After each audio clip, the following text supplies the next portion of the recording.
பாசிச பாஜக அரசின் இஸ்லாமிய விரோத நடவடிக்கையை கண்டித்து வக்ஃப் திருத்த சட்டத்தை திரும்ப பெற வலியுறுத்தி நடைபெற்றுக் கொண்டிருக்கிற இந்த ஆர்ப்பாட்டத்தை தலைமை வகித்து சிறப்பித்துக் கொண்டிருக்கிற சென்னை மாவட்ட செயலாளர்கள்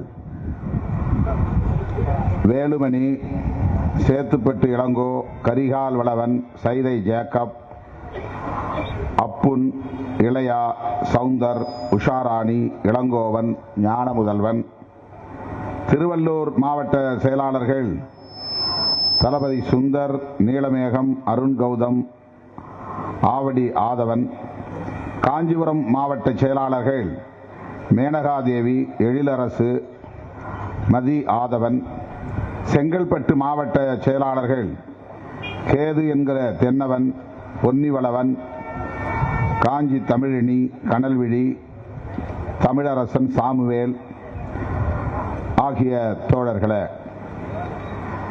மண்டல பொறுப்பாளர்கள் ரூதர் கார்த்திக், ரவிசங்கர், சிறுத்தை கெட்டு, சுபாஷ், சித்தார்த்தன், ராவண சங்கு, சதாசிவம், அலெக்சாண்டர், முனீர் கதிர் ராவணன், பள்ளிக்கரணை வீரமணி, சீராளன், விடுதலை செல்வன், பருத்திக்குளம் சேகர் ஆகிய தோழர்களே,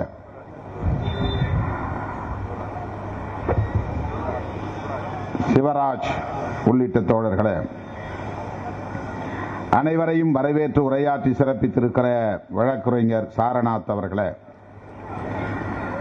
மேனாள் மாவட்ட செயலாளர்கள் இரா செல்வம், செல்லதுரை, அம்பேத் வளவன், அன்புச்செழியன், விகோ ஆதவன், சூரா ராஜ்குமார், சூகா ஆதவன், செங்கை தமிழரசன், தேவ அருள் பிரகாசம், கோபினைனார், உரகடம் குமணன் ஆகிய தோழர்களே, நன்றியுரை ஆற்றி அமர்ந்திருக்கிற சேப்பாக்கம் வெங்கடேசன் அவர்களே, இந்நிகழ்வில் பங்கேற்று உரையாற்றி சிறப்பித்திருக்கிற கட்சியின் துணை பொதுச் செயலாளர் சட்டமன்ற உறுப்பினர் தம்பி SS பாலாஜி அவர்களே, துணை பொதுச் செயலாளர் சட்டமன்ற உறுப்பினர் ஆலூர் ஷானவாஸ் அவர்களே, ஊடகப் பிரிவின் முதன்மை செயலாளர் சட்டமன்ற உறுப்பினர் பனையூர் பாபு அவர்களே, திராவிட மறுமலர்ச்சி முஸ்லீம் கழகத்தின் நிறுவனர் தலைவர் அண்ணன் துராப் அவர்களே, தலைமை நிலைய செயலாளர் பாலசிங்கம் அவர்களே, வழக்குரைஞர் எழில் கரோலின் அவர்களே, அண்ணன் நீலவானத்து நிலவன் அவர்களே, இரான் அர்ச்சோனை அவர்களே, பே தமிழினியன் அவர்களே, கட்சியின் பொதுச் செயலாளரும் சட்டமன்ற குழு தலைவருமான தோழர் சிந்தனை செல்வன் அவர்களே, மற்றும் இந்த நிகழ்வில் பங்கேற்று இதனை சிறப்பித்துக் கொண்டிருக்கிற முன்னணி பொறுப்பாளர்கள் குமரப்பா, தூகா பகலவன், ராவண சலீம், பச்சை அன்சார், சீராளன், சுனில்குமார், செஞ்சோலை, SS பிரபு, திலீபன், தலித் கமல், விக்ரம் அலி, பார்த்தசாரதி, பிரபாவளவன், மகேஷ், மங்கை பிரபு, முனியன், வழக்குரைஞர் கார்த்திக், தரணி சந்துரு, சமரன், ராம்குமார், தமிழ்ச்செல்வி, சூரியகலா, பிரபாவளவன் உள்ளிட்ட முன்னணி பொறுப்பாளர்களே, திரளாக கூடியிருக்கிற என் உயிரின் உயிரான விடுதலை சிறுத்தைகளே, உங்கள் அனைவருக்கும் என்னுடைய பணிவார்ந்த வணக்கத்தை தெரிவித்துக் கொள்கிறேன். 1 மணி ஆகிறது.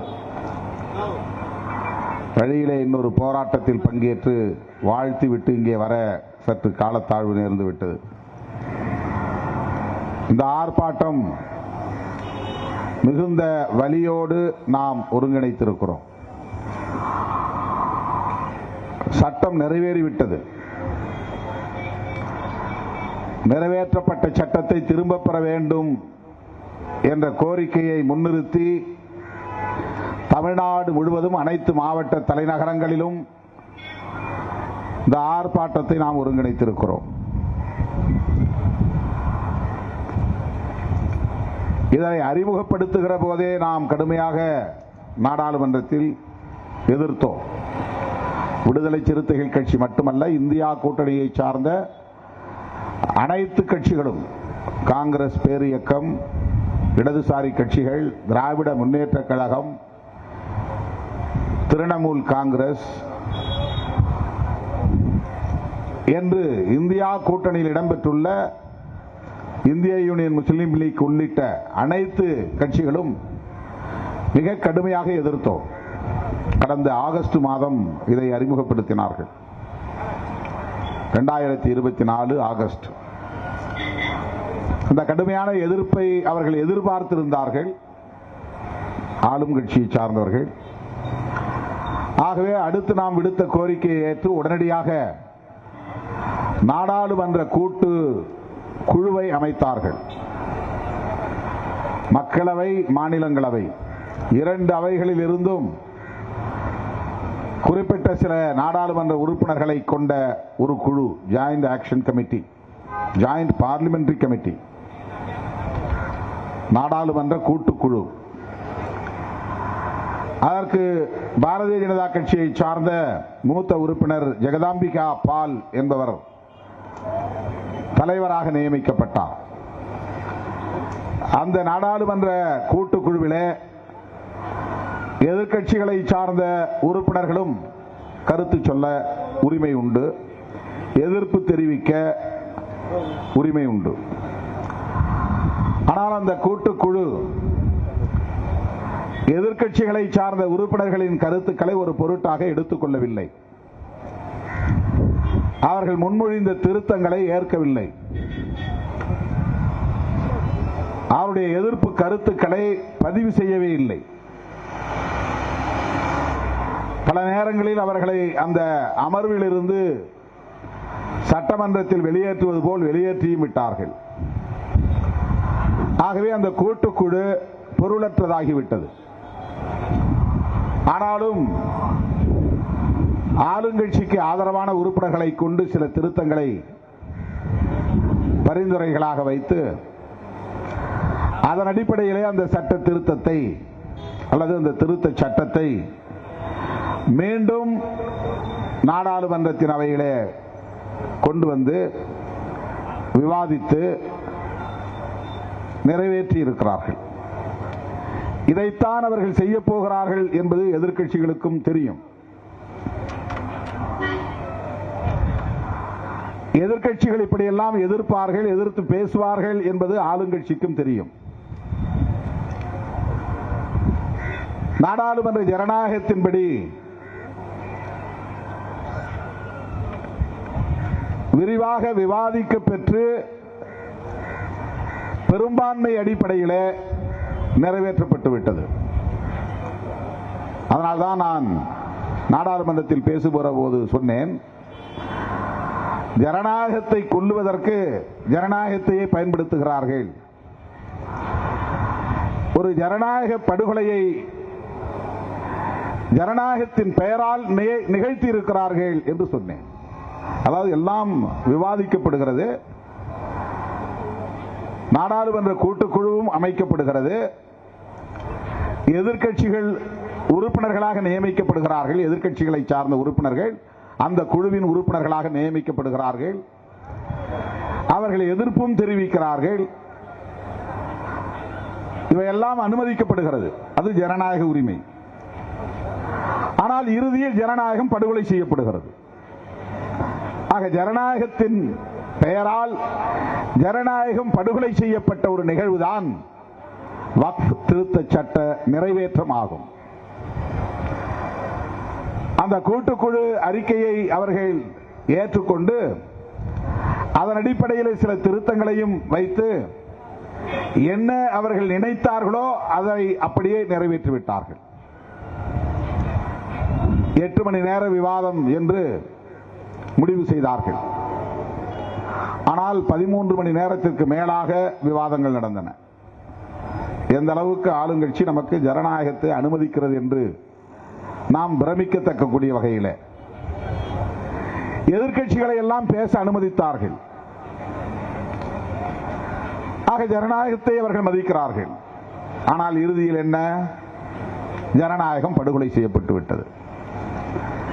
ஆக ஜனநாயகத்தின் பெயரால் ஜனநாயகத்தை படுகொலை செய்வதுதான் புதிய பாசிசம், அதுதான் நியூ பாசிசம்,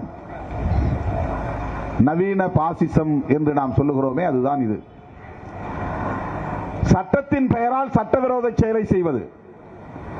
வக்ஃப் திருத்த சட்டம் நிறைவேற்றப்பட்டு விட்டது, இது ஒரு சட்டம். ஆனால் இந்த சட்டத்தின் பெயரால் அரசமைப்பு சட்டத்திற்கு விரோதமாக செயல்படுவது. அரசமைப்பு சட்டம் என்ன சொல்லுகிறது? செகுலரிசம், மத சார்பின்மையை சொல்லுகிறது. மத சார்பின்மை என்றால் என்ன பொருள்? அரசு அதிகாரத்தை பயன்படுத்தி ஒரு மதத்திற்கு ஆதரவாகவோ அல்லது ஒரு மதத்திற்கு எதிராகவோ செயல்படக்கூடாது என்பதுதான் மத சார்பின்மை. ஒரு தனிநபர் மத சார்பை செய்ய முடியும். நான் ஒரு இந்து மதத்திற்கு ஆதரவாக செயல்பட முடியும் என்பது தனிநபருக்கான உரிமை. அவர் மதம் சார்ந்து இயங்கலாம், அதை இந்த சட்டம் அனுமதிக்கிறது. ஆனால் அரசு, மக்களால் தேர்ந்தெடுக்கப்பட்ட இந்திய அரசு, இந்திய ஒன்றிய அரசு ஒரு மதத்திற்கு சாதகமாகவோ இன்னொரு மதத்திற்கு எதிராகவோ செயல்படக்கூடாது என்பதுதான் மதசார்பின்மை. ஆனால் இந்த திருத்த சட்டம் என்ன செய்கிறது? இஸ்லாமிய சமூகத்தின் சொத்து நிர்வாகத்தில் தலையீடு செய்கிறது. அதை கையகப்படுத்துகிறது சட்டத்தின் பெயரால். ஆக்கிரமிப்பு செய்கிறது சட்டத்தின் பெயரால். தாம் விரும்பியதை போல உறுப்பினர்களை நியமனம் செய்கிறது சட்டத்தின் பெயரால். வெளிப்படைத்தன்மை என்கிற பெயரால் ஊடுருவுகிறது சட்டத்தின் பெயரால். மதசார்பின்மையை வலியுறுத்தக்கூடிய அரசமைப்பு சட்டத்திற்கு எதிராக அந்த சட்டத்தை பயன்படுத்தியே நாடாளுமன்ற விவாதத்தை நடத்தி மதசார்பின்மைக்கு எதிராக செயல்படுகிறது. ஆக சட்டத்தை பயன்படுத்தியே சட்டத்தை அழிப்பது, ஜனநாயகத்தை பயன்படுத்தியே ஜனநாயகத்தை படுகொலை செய்வது, இதுதான் பாஜக அரசு கையாளுகிற நவீன பாசிசம். இதான் நியூ பாசிசம். மேலோட்டமா பார்த்தா ஏன் எதிர்கட்சியெல்லாம் பேசலையா? பேசினாங்களே. இது ஜனநாயகம் இல்லையா? ஜனநாயகம் தான். காங்கிரஸ் எதிர்ப்பு தெரிவிக்கவில்லையா? எதிர்ப்பு தெரிவித்ததே. கம்யூனிஸ்டுகள் எதிர்ப்பு தெரிவிக்கவில்லையா? எதிர்ப்பு தெரிவித்தார்களே. இஸ்லாமியர்கள் எதிர்ப்பு தெரிவிக்கவில்லையா? எதிர்ப்பு தெரிவித்தார்களே. 8 மணி நேரம் விவாதத்தை 13 மணி நேரம் நடத்தவில்லையா? நடத்தினோமே, நடத்தினார்களே. நள்ளிரவு வரையில் காத்திருந்து நடத்தினார்களே. 2 மணிக்கு 3 மணிக்கு விவாதம் நடந்தது. விடிய விடிய விவாதம் நடத்தினார்களே. எவ்வளவு தாராளமான ஜனநாயகம்! ஆனால் கடைசியில் ஜனநாயகம் படுகொலை செய்யப்பட்டு விட்டது. தோழர்களே, இதுதான் நவீன பாசிசம். இதை நாம் புரிந்து கொள்ள வேண்டும்.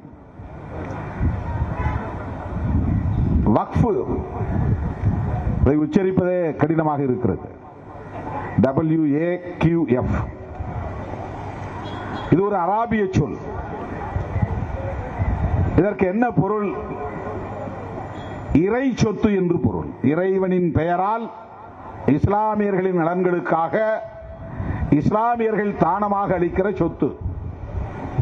அது திரும்ப பெற முடியாது. அது இறைவனோடு கட்டி போடப்படுகிற நிலைப்படுத்தப்பட்ட ஒரு சொத்து. கல்வி நிலையங்கள், அராபிய மொழியிலே மதரசா என்று சொல்லுகிறார்கள். கல்வி நிறுவனங்களுக்கு பயன்படுத்தலாம், மசூதிகளுக்கு பயன்படுத்தலாம், தர்காகளுக்கு பயன்படுத்தலாம், வணிக வளாகங்களுக்கு பயன்படுத்தலாம். இவையெல்லாம் இஸ்லாமிய சமூகத்தை சார்ந்தவர்களின் நலன்களுக்காக இறைவனின் பெயரால் ஒப்படைக்கப்பட்ட சொத்து. அந்த சொத்தை நிர்வாகம் செய்வதற்கென்று காலப்போக்கில் சட்டங்கள் உருவாயின. 1923 முதலில் முசல்மான் வக்ஃப் ஆக்ட் என்கிற ஒரு சட்டம் கொண்டு வரப்பட்டது. அதன் பிறகு 1954 சட்டம் கொண்டு வரப்பட்டது. அதன் பிறகு 1995 சட்டம் கொண்டு வரப்பட்டது. இந்த சட்டங்கள் எல்லாம் இதுவரையில் பிஜேபிக்கு முன்னர் வரையில், இவர்கள் ஆட்சிக்கு வருவதற்கு முன்பு வரையில் இந்த சட்டங்கள் அனைத்தும் என்ன சொல்லுகின்றன என்றால், வக்ஃபு என்கிற பெயரால் உருவாக்கப்பட்டிருக்கிற அந்த சொத்து, அதற்கென்று உருவாக்கப்படுகிற மாநில வாரியாக உருவாக்கப்படுகிற வக்ஃபு வாரியங்கள், ஸ்டேட் போர்டு, மாநில அரசுகளால் உருவாக்கப்படுகிற போர்டு, ஆங்கிலத்திலே போர்டு, தமிழிலே வாரியம் என்கிறோம். அந்த வக்ஃபு வாரியம் அதை மேற்பார்வை செய்யும். அந்த சொத்துக்கள் ஆக்கிரமிப்பிலே இருக்கிறதா, வழக்குகள் அந்த சொத்துக்களின் மீது நடக்கிறதா, ஆக்கிரமிப்பில் இருந்து யாரை அகற்ற வேண்டும், இவற்றையெல்லாம் விசாரிக்கக்கூடிய ஒரு அமைப்பு, அது கண்காணிக்கக்கூடிய ஒரு அமைப்பு, பராமரிக்கக்கூடிய ஒரு அமைப்பு, அந்த சொத்துக்களை பாதுகாக்கக்கூடிய ஒரு அமைப்பு. எல்லா மாநிலங்களிலும் வக்ஃபு வாரியங்கள் உருவாக்கப்பட்டிருக்கின்றன. அந்த வாரியங்களில் இஸ்லாமியர்கள் தான் உறுப்பினர்களாக நியமிக்கப்பட வேண்டும். சட்டம் இதுவரையில் அப்படித்தான் இருந்தது. எல்லா சட்டங்களுமே 1923, 1954, 1995, இது 2025 இந்த சட்டம். அதை திருத்ததுனால அதை திருத்த சட்டங்கிறோம். 1995 வரையில் அந்த சட்டங்கள் இஸ்லாமியர்களுக்கான இறை சொத்தை நிர்வகிப்பதற்கு இஸ்லாமியர்களை கொண்ட வாரியங்கள் தான் அதிகாரம் படைத்தவை. இவற்றையெல்லாம் ஒருங்கிணைத்து சென்ட்ரல் வக்ஃப் கவுன்சில் என்று ஒரு மத்திய அவையும் இருக்கிறது. இந்திய அளவில் இந்த மாநில வாரியங்களை எல்லாம் நிர்வகிப்பதற்கு, வழிகாட்டுவதற்கு, தேசிய அளவில் ஏதேனும் சிக்கல் இருந்தால் சட்டப்பூர்வமாக அவற்றை அணுகுவதற்கு கவுன்சில், சென்ட்ரல் கவுன்சில் இருக்கிறது. அந்த அவையும் இஸ்லாமியர்களை கொண்ட அவையாகத்தான் அது இருக்கும். ஆனால் முதல் முறையாக பிஜேபி இந்த சொத்தின் மீது கண் வைத்து விட்டது. இதுல என்ன வெளிப்படைத்தன்மை தேவை? இஸ்லாமியர்களின் சொத்து நிர்வாகத்தை இஸ்லாமியர்களுக்கு வெளிப்படையாக தெரிந்தால் போதாதா? பிறருக்கு ஏன் தெரிய வேண்டும்? மாநில அரசின் கட்டுப்பாட்டில் இருக்கிற வாரியத்திற்கு தெரிந்தால் போதாதா? மத்திய அரசின் கட்டுப்பாட்டில் உருவாக்கப்பட்டிருக்கிற சென்ட்ரல் கவுன்சிலுக்கு தெரிந்தால் போதாதா? கவுன்சிலுக்கு தெரியாமல் நடக்கிறதா? வாரியங்களுக்கு தெரியாமல் நடக்கிறதா? வேறு எந்த அடிப்படையிலே இந்த புள்ளி விவரங்களை தருகிறீர்கள்? 1.25 லட்சம் கோடி மதிப்பிலான சொத்து என்று, அது எப்படி ரயில்வே சொத்துக்கு அடுத்தபடியான மதிப்பீடு கொண்டதாக இருக்க முடியும்? திட்டமிட்டு அவர்களே பரப்புகிறார்கள். இவ்வளவு சொத்தா முஸ்லிம்களின் கட்டுப்பாட்டில், இதையெல்லாம் அவர்கள் நிர்வாகம் செய்கிறார்களா என்று பிற மதங்களை சார்ந்தவர்களுக்கு இஸ்லாமியர் மீது ஒரு வெறுப்பு ஏற்பட வேண்டும் என்கிற உள்நோக்கத்தோடு இது திட்டமிட்டு பரப்பப்படுகிறது. பிற மதங்களை சார்ந்தவர்களுக்கு, கிறிஸ்தவர்களாக இருந்தாலும் இந்துக்களாக இருந்தாலும், இந்த சொத்தை விட கூடுதலாக இல்லை என்பது உண்மையா? அதை ஒப்பீடு செய்வது எப்படி? உங்களிடத்தில் புள்ளி விவரம் இருக்கிறதா? இந்துக்களின் சொத்து இஸ்லாமியர் சொத்தை விட குறைவாகத்தான் இருக்கிறது என்று எப்படி நான் தெரிந்து கொள்வது? கிறிஸ்தவர்களின் சொத்து இஸ்லாமியர்களின் சொத்தை விட குறைவாக இருக்கிறது என்று எப்படி தெரிந்து கொள்வது? அதற்கான புள்ளி விவரம் எங்கே இருக்கிறது? அதை ஏன் பாஜக அரசு வெளியிடக்கூடாது? அதை ஏன் வெளிப்படையாக நாடாளுமன்ற அவையில் அதற்கென்று இருக்கிற அமைச்சரை அறிவிக்க செய்யக்கூடாது? அவரும் ஒரு புத்திஸ்ட், சிறுபான்மை மதத்தை சார்ந்தவர். அதைத்தான் நான் அந்த கூட்டத்திலே, நாடாளுமன்றத்தில், மக்களவையிலே பேசினேன். ஒரு சிறுபான்மை மதத்தை சார்ந்தவரை கொண்டு இன்னொரு சிறுபான்மை மதத்தின் அதிகாரத்தில் தலையீடு செய்கிறார்கள். அவர் ஒரு புத்திஸ்ட். அவர் புத்திஸ்டா இருந்தும் புத்தகயாவில் நடக்கிற போராட்டம் குறித்து அவர் கவலைப்படவில்லை. புத்தகயா எங்கே இருக்கிறது? பீகாரிலே இருக்கிறது. புத்தகயா என்பது ஒரு புனித தலமாக பௌத்தர்களால் பார்க்கப்படுகிறது. அங்கே ஒரு மகாபோதி விகார் இருக்கிறது. அந்த இடம் எதற்கு சிறப்பு பெயர் பெற்றது என்றால், புத்தர் நீண்ட காலமாக தவம் இருந்து பல இடங்களில் அமர்ந்து நாள் கணக்கிலே, மாத கணக்கிலே, வருட கணக்கிலே கூட ஒரே இடத்தில் உட்கார்ந்து தவம் செய்தும் அவருக்கு ஞானம் கிட்டவில்லை. அவர் என்லைட்மெண்ட் ஆகல. சோறு தண்ணீர் குடிக்காமல் கூட தவம் இருந்திருக்கிறார். எலும்பும் தோலுமாய் இளைத்து போனார். அப்படி ஒரு உருவம் இருக்கிறது புத்தருடைய உருவம். அப்போதும் அவருக்கு ஞானம் பிறக்கவில்லை. பிறகு அந்த தவத்தை கலைத்து விட்டு வெளியேறுகிறார். இந்த மாதிரி உடலை வருத்தி தவம் இருப்பதால் எந்த பயனும் இல்லை என்று சொல்லுகிறார். பட்டினி கிடப்பதால், தண்ணீர் அருந்தாமல் தியானம் இருப்பதால் ஞானம் கிடைக்காது என்று மறுபடியும் உணவை எடுத்துக்கொண்டு ஆரோக்கியமாகிறார். இனி பட்டினியும் அப்படி கிடக்கக்கூடாது, எந்த நேரமும் தின்று கொழுக்க கூடாது, இடைநிலையில் இருந்து தியானத்தை மேற்கொள்ள வேண்டும் என்று முடிவெடுத்து நடந்தே பீகார் பக்கம் போகிறார். பீகாரிலே இருக்கிற ஒரு இடம்தான் புத்தகயா. அங்கே போய் ஒரு மரத்தின் அடியிலே அமர்ந்து அவர் தவம் இருக்கிற போது அவர் ஞானம் பெற்றார் என்று சொல்லப்படுகிறது. அவர் ஞானம் பெற்ற சிறப்பு தலம்தான் புத்தகயா என்பது. அந்த கோவில் நாடு விடுதலை அடைவதற்கு முன்பே கட்டப்பெற்று உலக புகழ் பெற்ற ஒரு விகார்.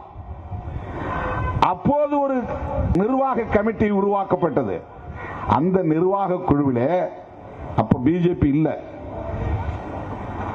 பிரிட்டிஷ் ஆட்சி காலத்தில் 1930களில் 40களில் நாடு விடுதலை பெறுவதற்கு முன்பே உருவாக்கப்பட்ட அந்த குழுவில் புத்தர்களை விட பௌத்தர் அல்லாதவர்களின் எண்ணிக்கை அதிகமாக இருக்கிறது. அந்த கமிட்டியில குறிப்பா பிராமின்ஸ்.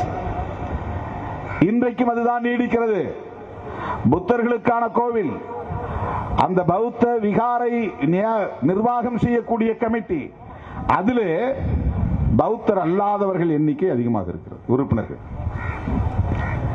அதற்காக பௌத்த பிக்குகள் தொடர்ந்து போராட்டத்தில் ஈடுபட்டு வருகிறார்கள். உண்ணாநிலை அறப்போராட்டத்தில் ஈடுபட்டு வருகிறார்கள். அதை பற்றி பாராளுமன்ற விவகாரத்துறை அமைச்சராகவும் சிறுபான்மை மதத்தை சார்ந்தவர்களுக்கான நலத்துறை அமைச்சராகவும் இருக்கிற கிரண் ரிஜிஜு, அவர் பேரு ரிஜிஜு, அவர் அதை பற்றி கவலைப்படவில்லை. ஆனால் நானும் தொடர் ரவிக்குமார் அவர்களும் ஒரு முறைக்கு 2 முறை சட்டத்துறை அமைச்சராக இருக்கிற அர்ஜுன் மெஹ்வால் அவர்களை போய் நேரிலே பார்த்தோம். அவரும் ஒரு தலித், ஆனால் அவர் ஆர்எஸ்எஸ் வளர்ப்பு.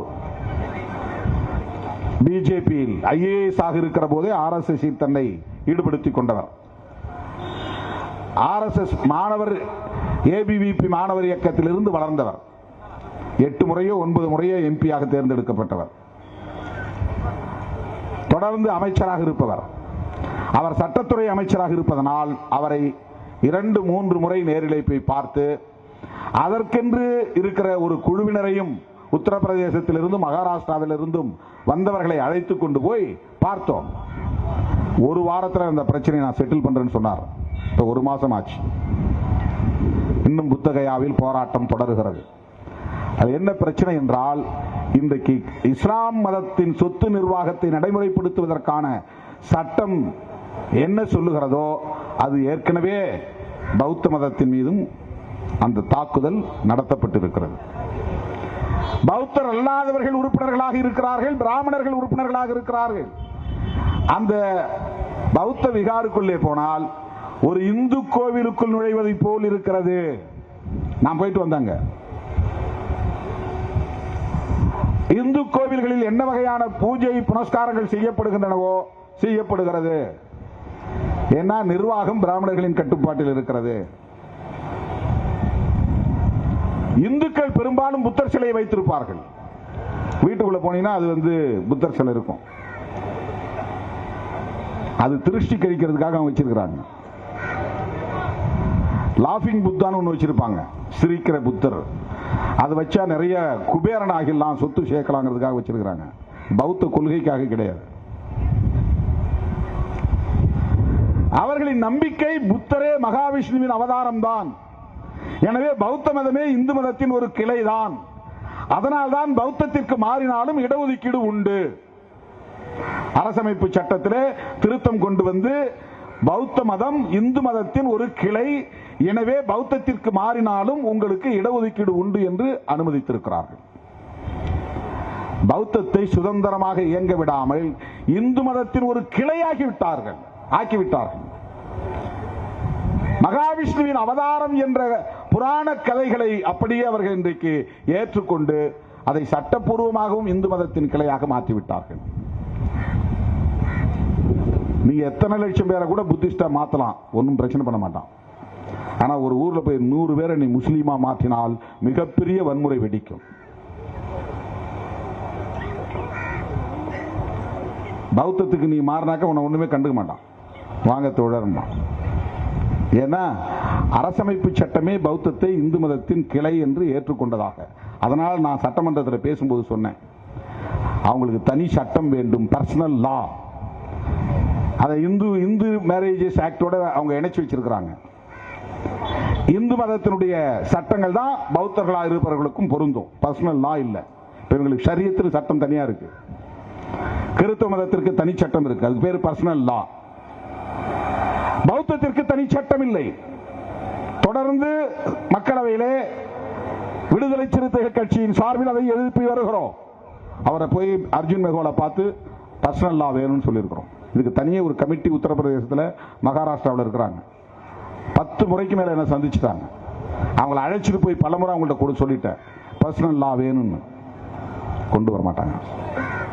ஏன்னா காமன் சிவில் கோடுன்னு பொது சட்டம் கொண்டு வருவதுதான் அவங்களுடைய அல்டிமேட் எய்ம். முஸ்லீமுக்கு தனி சட்டம் இருக்கக்கூடாது, கிறிஸ்தவர்களுக்கு தனி சட்டம் இருக்கக்கூடாது, பௌத்தர்களுக்கு தனி சட்டம் இருக்கக்கூடாது. இந்தியாவுடன் நீ வாழ்ந்தால் இந்தியர்கள் தான் என்கிற உணர்வோடு எல்லோரும் ஒரே சட்டத்தின் கீழ் வர வேண்டும். அதான் காமன் சிவில் கோட் அல்லது uniform civil code. Personal law கூடாது. இந்த தாக்குதல் அதிலிருந்து தான் வருகிறது. இந்த சட்டத்தை ஏன் அவன் திருத்துறான்னா, உனக்கு என்ன தனியா சட்டம், உனக்கு என்ன சிறப்பு உரிமை? ஏதோ இவங்கெல்லாம் அராபிய நாட்டிலிருந்து வந்தவர்களை போல, எல்லாம் இந்த நாட்டுக்காரர்கள் தான், இந்த மண்ணின் மைந்தர்கள் தான், எங்கள் முன்னோர் தான் இவர்கள், இந்த மண்ணின் மைந்தர்கள் தான், பூர்வீக குடிகள் தான். இங்க இருக்கிற சமூக கட்டமைப்பு இன்னொரு மதத்தை ஏற்க வைக்கக்கூடிய அளவுக்கான நெருக்கடியை தந்திருக்கிறது. சாதி, சாதியின் பெயரால் உயர்வு தாழ்வு, தீட்டு, வன்கொடுமைகள் என்று உலகில் வேறு எந்த நாட்டிலும் இல்லாத ஒரு அவலம் காலம் காலமாக தலைமுறை தலைமுறையாக தொடருகிற சூழலில் எங்கே சகோதரத்துவம் இருக்கிறதோ அங்கே போகிறான், எங்கே சமத்துவம் இருக்கிறதோ அங்கே போகிறான். இஸ்லாம் சகோதரத்துவத்தின் ஒரு அடையாளமாக இருக்கிறது. அதனால் இந்த மண்ணில் இஸ்லாம் வளர்ந்திருக்கிறது. ஏன் இஸ்லாம் உருவாச்சு?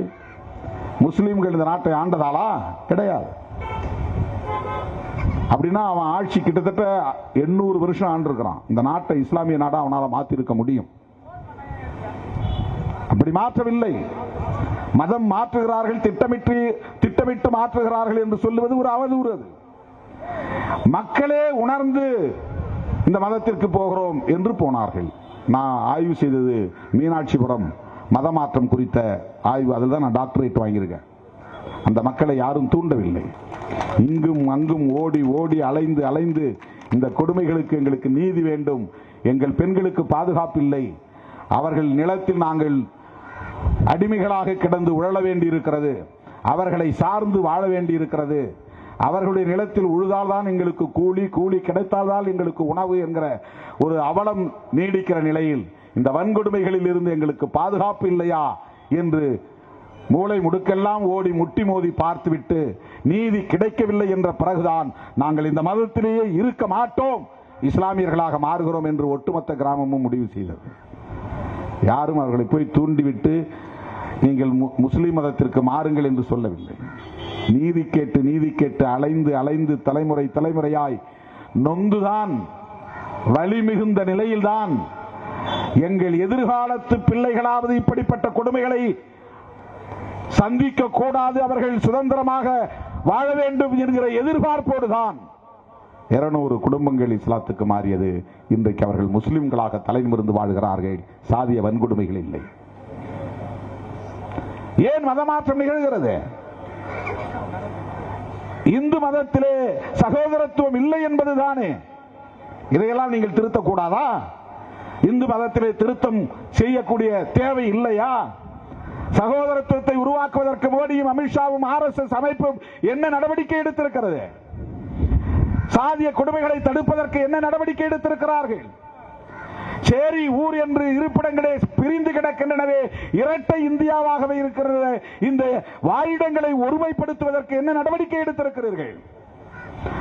ஒரே தேசம் ஒரே கலாச்சாரம் என்கிறவர்கள் ஏன் ஒரே குடியிருப்பு ஒரே சுடுகாடு என்கிற முழக்கத்தை வைக்க கூடாது? அதற்கு என்ன நடவடிக்கை எடுத்திருக்கிறீர்கள்? ஏன் இரட்டை வாழிடங்கள்? ஏன் இரட்டை குடியிருப்புகள்? வெட்கமாக இல்லையா?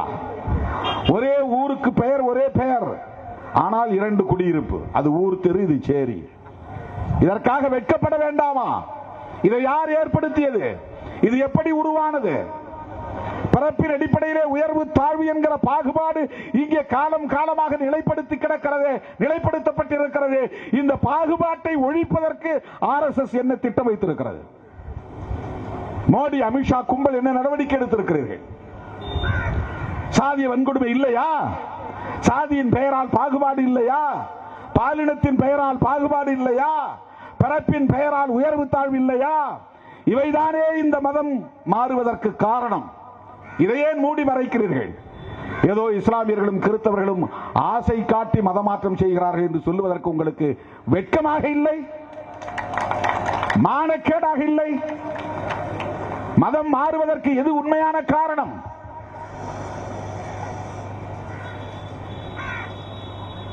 மதம் மாறியவர்கள் அனைவரும் இன்றைக்கு இங்கே இஸ்லாமியர்களாக இருக்கிறார்கள் என்றால் அவர்கள் அனைவரும் மண்ணின் மைந்தர்களே தவிர அராபியர்கள் இல்லை. அவர்களை எப்படி நீ அந்நியர்களாக காட்ட முயற்சிக்கிறாய்? அவர்கள் மீது வெறுப்பை விதைக்கிறாய். அவர்களுக்கான பாதுகாப்பை கேள்விக்குள்ளாக்குகிறாய். அஞ்சி அஞ்சி வாழக்கூடிய அச்சத்தையே உருவாக்குகிறாய்.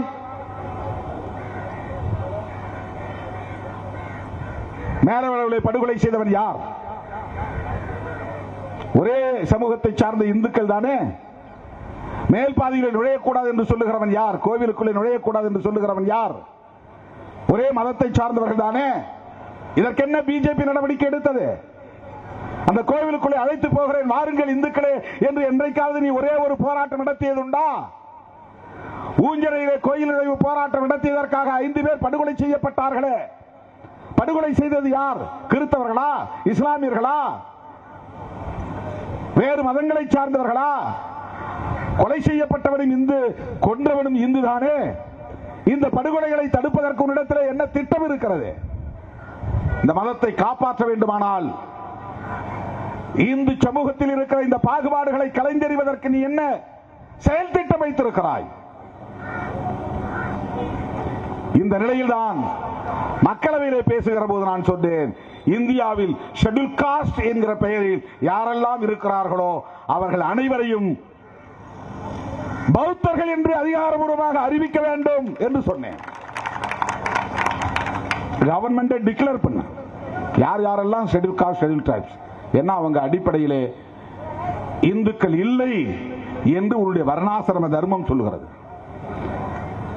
அந்த போல்டுக்குள்ள இல்ல, சதுர்வர்ண தர்மத்திற்குள்ளே கிடையாது. 1901ஆம் ஆண்டு முதலாக மக்கள் தொகை கணக்கெடுப்பு நடத்திய போது இந்துக்கள் என்று தனியே மக்கள் தொகை கணக்கெடுப்பு நடத்தினார்கள். அதிலே ஷெட்யூல் காஸ்ட் ஷெட்யூல் ட்ரைப்ஸ் வரவில்லை. ஆதிக்குடிகள் பழங்குடிகள் என்று தனியே எடுக்கப்பட்டது. வெகு காலத்திற்கு பிறகுதான் அவர்களை இந்துக்களாக இணைத்து பட்டியலில் இணைத்து அந்த மக்கள் தொகை கணக்கிலே சேர்த்துக் கொண்டார்கள். நீ இந்துக்கள் பெரும்பான்மை என்று காட்டுவதற்காக மட்டும்தான் ஷெட்யூல் காஸ்ட் ஷெட்யூல் ட்ரைப்ஸ் ஆகிய மக்களை அந்த சமூகத்தை சார்ந்தவர்களை பட்டியலிலே வைத்திருக்கிறார். ஆனால் இந்து மதத்தின் உரிமைகளை அனுபவிப்பதற்கு அவர்களுக்கு எந்த பாதுகாப்பும் இல்லை. கோயில் என்றால் தனி கோயில், பொதுவான கோயிலுக்குள் இவர்கள் நுழைய முடியாது. கிராமப்புறங்களில் இருக்கிற எந்த கோவிலில் தலித்துகள் உள்ளே நுழைய முடியும்? ஏன் இங்கே மதமாற்றம் நிகழாது? மதமாற்றம் நிகழ்வதற்கு எது காரணம்? அந்நியர்களா? அந்நிய நாடுகளில் இருந்து வருகிற பணமா? கோதுமை போன்ற உணவா? துணிமணிகளா? இதை சொல்லுவதற்கு உங்களுக்கு கொஞ்சம் கூட மனசாட்சி இல்லையா? கோதுமைக்காக ஒருவன் மதம் மாறி விடுவானா? துபாய்க்கு போக வேண்டும் என்பதற்காக ஒருவன் மதம் மாறிவிட முடியுமா? வன்கொடுமைகளில் இருந்து தப்பிக் கொள்வதற்காக, எதிர்கால வாரிசுகளை பாதுகாக்க வேண்டும் என்பதற்காக முன்னோர் எடுத்த முடிவு. இன்னைக்கு இந்தியா முழுவதும் இருக்கிற இஸ்லாமியர்கள் இந்த சாதிய சமூக கட்டமைப்பை எதிர்த்து உருவானவர்களே தவிர வெறும் பொருளுக்கு ஆசைப்பட்டு அவர்கள் போகவில்லை. அப்படிப்பட்ட இந்த மண்ணின் மைந்தர்களை அந்நியர்களை போல சித்தரித்து அவர்களுக்கு எதிரான வெறுப்பை இவர்கள் விதைப்பது யாருக்காக? இந்த பின்னணியை தெரிந்து கொள்ள வேண்டும். இந்த சட்டம் கிடக்கு. அமித்ஷா சொல்றார் 2000 இன்னும் 30 ஆண்டுகளுக்கு நாங்கள் ஆட்சியில் இருப்போம். 30 ஆண்டுகளுக்கு பிறகு நீ இருக்க மாட்டேங்கிற உண்மையை ஒத்துக்கொள்கிறாயா இல்லையா? ஒண்ணு உனக்கு சாசுவதம் இல்லையே, நிலையானது இல்லையே. 30 வருஷம் இரு, 30 வருஷத்துக்கு பிறகு உன் கொட்டம் ஒடுங்கும். 400 ஆண்டு கால பழமை வாய்ந்த பாபர் மசூதியை நீ இடித்து தரைமட்டமாக்குகிற போது இந்த 30-40 ஆண்டு கால ஆட்சியை நீ செய்த அநியாயத்தை, அநீதியை அழித்தொழிக்க முடியாதா? அப்புறம் வந்தா எங்கள் வாரிசுகள் வருவார்கள், நீ போட்ட சட்டத்தை தூக்கி எறிவார்கள், புதிய சட்டம் கொண்டு வருவார்கள். இது என்ன மாற்ற முடியாத ஒன்றா? இதே பெரும்பான்மைவாதத்தை பயன்படுத்தி அடுத்து வரக்கூடிய ஆட்சியாளர்கள் இந்த சட்டத்தை தூக்கி எறிவதற்கு எவ்வளவு நேரம் ஆகும்? என்ன 20-30 வருஷம் நீனே முடிவு பண்ணிட்ட. 30 வருஷம் 30 வருஷங்கிறது கண்ணை மூடி கண்ணை தரதுல போயிடும். நாங்க இல்லாம இருப்போம், ஆனால் எங்கள் வாரிசுகள் இருப்பார்கள், சிறுத்தைகள் இருப்பார்கள், சமூக நீதி போராளிகள் இருப்பார்கள், ஜனநாயக சக்திகள் இருப்பார்கள், முற்போக்கு சக்திகள் இருப்பார்கள், இடதுசாரி சிந்தனையாளர்கள் இருப்பார்கள், சமத்துவத்தை விரும்பக்கூடியவர்கள் இருப்பார்கள். நீயே ஒரு டேட் பிக்ஸ் பண்ணிட்ட, 30 வருஷம் தான். அவ்வளவுதான் இருக்காது. அடுத்த தேர்தலை தூக்கி எறிவார்கள் மக்கள். அவங்களுக்கு ஆசை என்ன? 30 வருஷம் நாட்டை ஆளணும். நீ நாட்டை 30 வருஷம் ஆண்டு பார், அரசமைப்பு சட்டத்தை தூக்கி எறிந்து பார், இந்த நாட்டின் பெயரை கூட மாற்றி பார். நீ என்னென்ன வழிமுறைகளை எல்லாம் கையாண்டு பல தலைமுறைகளாக இங்கே நிலைப்படுத்தப்பட்டிருந்த சமூக நீதியை அழித்தொழித்தாயோ அதே வழிமுறைகளை பின்பற்றி இந்த அநீதிகளை அழித்தொழிப்போம். அது ஒன்று முடியாததல்ல. இந்த சட்டத்தில் என்னென்ன ஓட்டை உடைசல் இருக்கின்றன, என்ற அநீதி இருக்கின்றன என்பதையெல்லாம் நமக்கு முன்னால் பேசிய தோழர்கள் பேசிவிட்டார்கள். அதை திரும்ப திரும்ப சொல்ல வேண்டிய அவசியம் இல்லை. அவர்களின் நோக்கம் என்ன? இஸ்லாமியர்களை பலவீனப்படுத்துவது. இஸ்லாமியர்களை என்னென்ன வகையில் எல்லாம் பலவீனப்படுத்த முடியுமோ எல்லா வகையிலும் பலவீனப்படுத்துகிறார்கள். இந்த போஸ்ட் மெட்ரிக் ஸ்காலர்ஷிப்னு ஒன்று இருக்கு.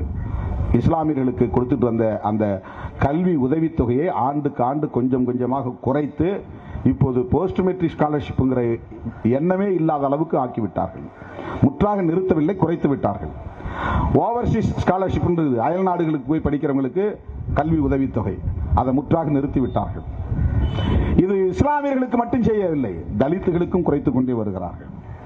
போஸ்ட் மெட்ரிக் ஸ்காலர்ஷிப்ங்கிறது, போஸ்ட் மெட்ரிக்னா 10ஆம் வகுப்புக்கு மேல, மெட்ரிக்னா 10, அதுக்கு மேல படிக்கிற கல்வி, அவங்களுக்கு கொடுக்கிற ஸ்காலர்ஷிப் அதை யூனியன் கவர்மெண்ட் தான் கொடுக்குது.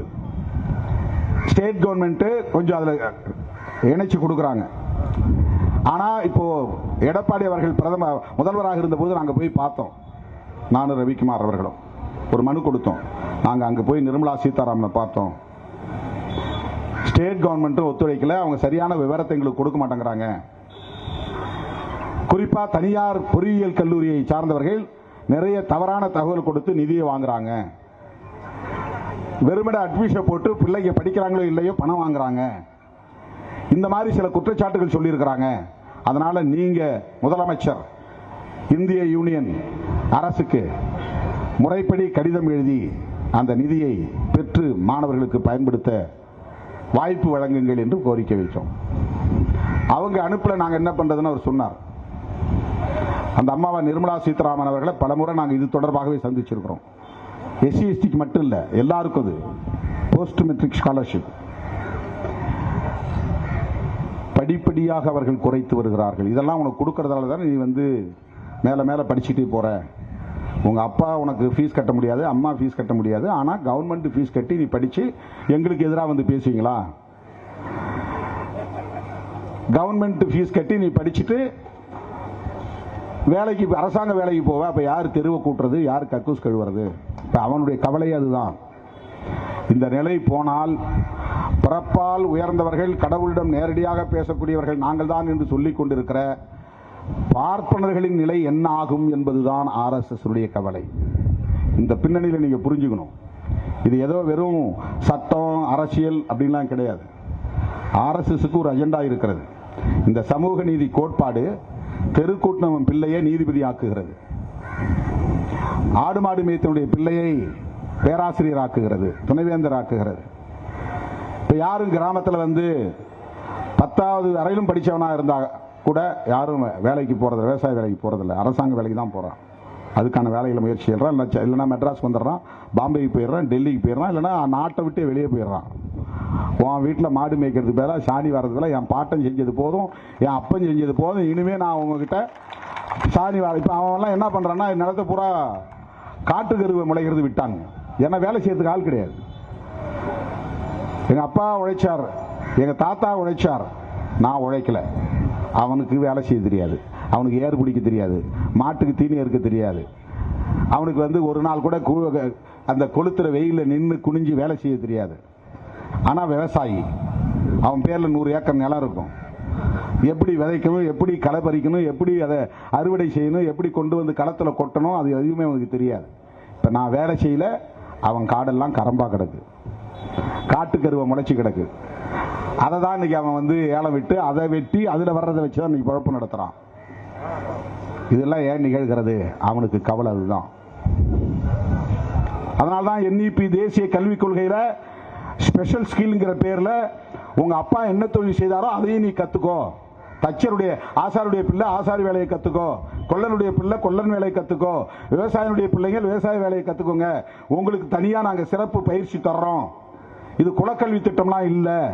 நம்முடைய மரபு சார்ந்த தொழில்கள் பாதிக்கப்பட்ட கூடாது.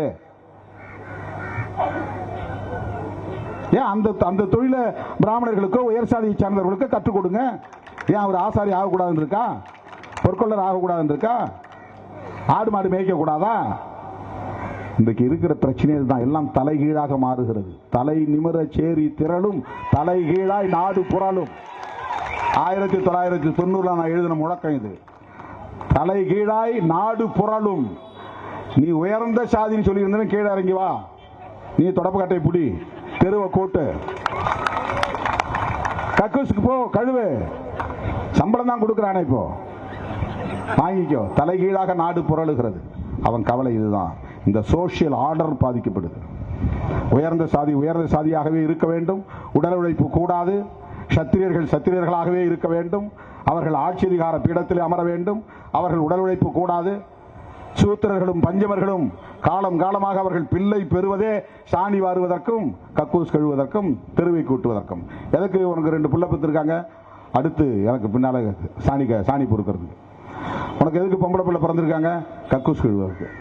அவர் வீட்டு பிள்ளை நாடாளுவதற்கு. அவர் பிறக்கிற போதே அவர் தான் பிரைம் மினிஸ்டர், பிறக்கிற போதே சீஃப் மினிஸ்டர். இந்த சோசியல் ஆர்டர் இன்றைக்கு நிலை குலைகிறது, கொலாப்ஸ் ஆகிறது. Because of the constitution which made by Dr. B.R. Ambedkar. புரட்சியாளர் அம்பேத்கர் அவர்களால் உருவாக்கப்பட்ட அரசமைப்பு சட்டம் இந்த நாட்டை தலைகீழாக புரட்டி போட்டுக் கொண்டிருக்கிறது. எனவே இந்த சமூக ஒழுங்கை பாதுகாக்க வேண்டியது அவர்களின் முக்கியமான சவாலாக மாறிவிட்டது. இந்த சமூக ஒழுங்கை பாதுகாக்க வேண்டுமானால் அவர்கள் தொடர்ந்து ஆட்சி அதிகாரத்தில் நீடிக்க வேண்டும். அவர்கள் தொடர்ந்து ஆட்சி அதிகாரத்தில் நீடிப்பதற்கு அனைத்து தரப்பு மக்களும் அவர்களை ஏற்பதில்லை. முஸ்லிம்கள் ஏற்பதில்லை, கிறிஸ்தவர்கள் ஏற்பதில்லை, தலித்துகள் ஏற்பதில்லை, பழங்குடி மக்கள் ஏற்பதில்லை, இடதுசாரி சிந்தனையாளர்கள் ஏற்பதில்லை, முற்போக்கு சிந்தனையாளர்கள் ஏற்பதில்லை, பௌத்தர்கள் ஏற்பதில்லை. அவனுக்கு கவலையா இருக்கு. எப்படி ஆட்சியை பிடிக்கிறது, பிடித்த ஆட்சியை எப்படி தக்க வைத்துக் கொள்வது? பெரும்பான்மைவாதம், மெஜாரிட்டேரியனிசம், அது ஒரு டெமோக்ராட்டிக் ஃபேக்டர். அரசமைப்பு சட்டத்தில் பெரும்பான்மை அடிப்படையில் ஆட்சி அதிகாரத்தை நீ கைப்பற்றிக் கொள்ள முடியும். அம்பேத்கர் எவ்வளவு பெரிய ஞானி என்பதை பாருங்க.